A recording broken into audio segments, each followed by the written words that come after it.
محبوب عظیم ناظم اللہ ان کی عمر میں برکت نصیب فرمائے، اور یہاں کے طلباء کو خاص طور پر اور اساتذہ کو بھی حضرت مولانا عبدالقوی کی قدر کی توفیق عطا فرمائے۔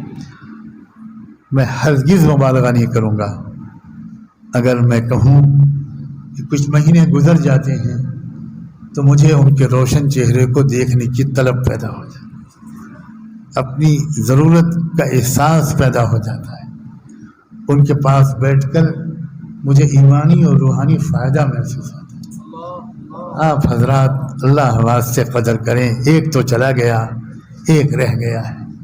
حضرت مولانا عبدالقوی صاحب دامت برکاتہم، ان کی دعوت پہ ہم سب لوگ جمع ہوئے ہیں۔ یہ تلنگانہ اور آندھرا، بظاہر تلنگانہ اور آندھرا کے دینی تعلیمی بورڈ کے صدر محترم ہیں، لیکن یہ ملک گیر شخصیت ہے۔ اللہ تعالیٰ ان کی عمر میں برکت عطا فرمائے، ہم سب لوگوں کو ان سے نفع اٹھانے کی توفیق عطا فرمائے۔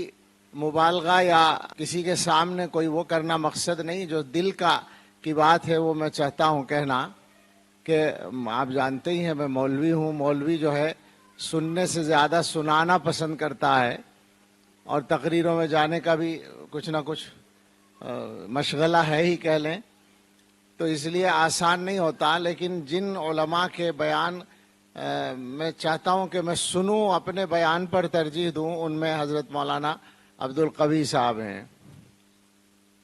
ان کے بیان کو میں گویا اپنے فائدے کے لیے سنتا ہوں۔ اگر میں اپنے ان جوان فضلاء سے کہوں کہ آپ کو کیا بننا چاہیے، تو میں کہہ دوں کہ آپ مولانا عبدالقوی بن جائیں، تو انشاءاللہ کام ٹھیک ہو جائے گا۔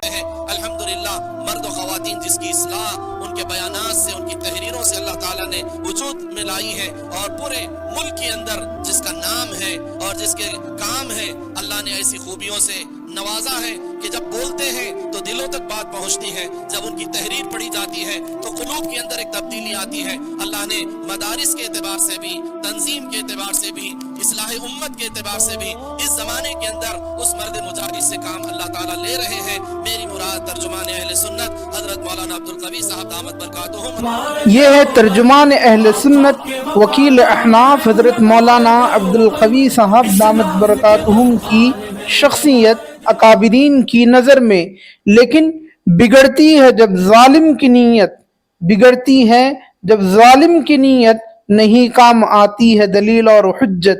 حضرت مولانا عبدالقوی صاحب دامت برکاتہم کی شخصیت علم و عمل، حسن انتظام، امت مسلمہ کے لیے فکر مندی کے اعتبار سے فعال، ذی شعور عالم دین، ایک قداور اور نمونہ اسلاف کی ہے۔ جو مقام و مرتبہ اور علم اللہ تعالیٰ نے حضرت مولانا کو عطا کیا ہے، بہت کم لوگوں کو نصیب ہوتا ہے۔ واللہ خیر الحافظین۔